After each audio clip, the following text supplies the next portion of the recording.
Hey, this is David Miller with the Miller Group of Keller Williams Realty. I'm here to help you get real estate smart. All right, the new real estate stats just came out for Metro Orlando about an hour ago. And I am so jacked up. So hold tight. This is going to be fun. I'm going to explain and interpret that data, what that means to you and to the value of your property. So hold tight.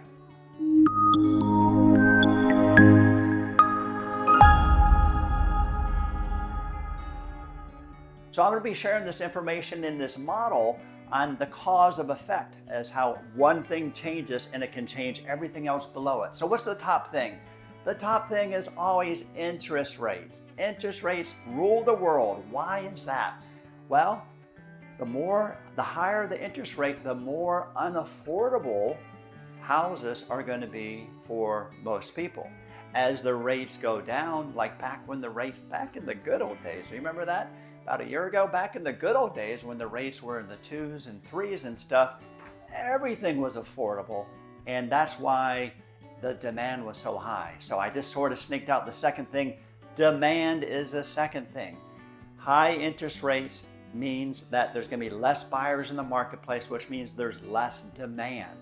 So if there's less demand in the marketplace, the next thing it's going to affect is supply.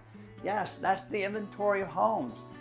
The less number of people that are buying homes, the higher the inventory is going to go. And then the last piece is pricing, which is probably most important to you. How is all this affecting my house? So let's see what's going on.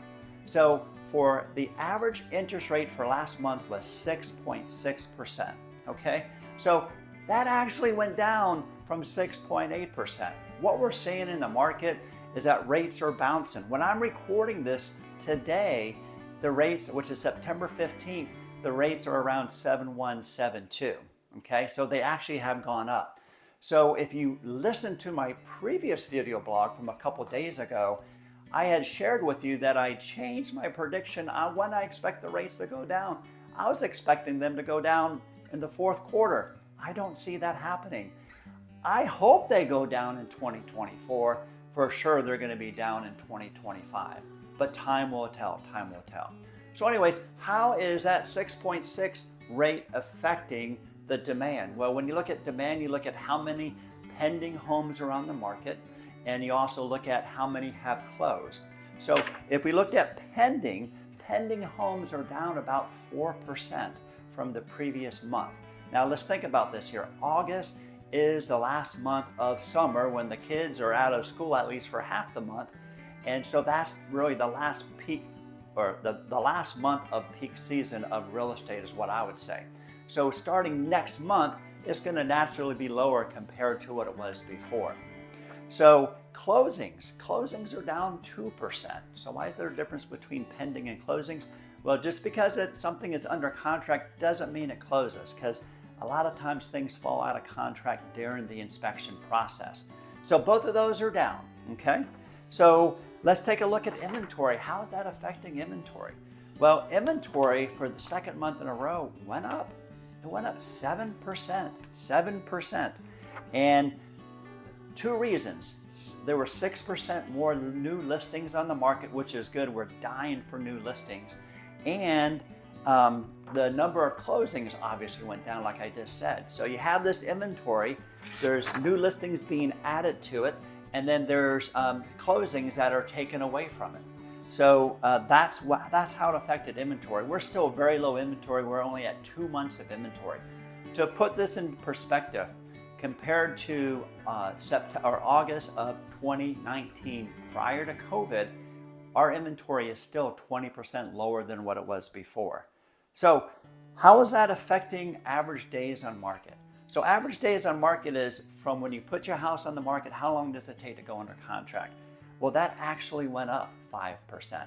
It's 41 days from you put your house on the market from an average perspective until it does go under contract. So that is affected by supply and demand. If demand goes way up and supply goes up a little bit, you would probably still see the average days on market go down. So that's how that works. And then the last piece, I saved it to the very end.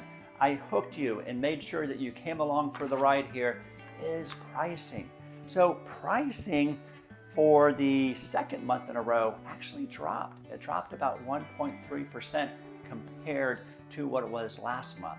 So this is all making sense.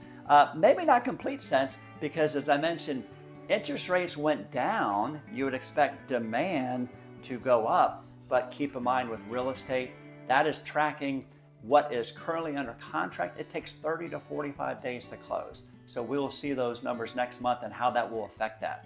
So I hope that makes sense, and I hope that you're not totally confused, and I hope for sure that you are real estate smart. Hope you have a great weekend.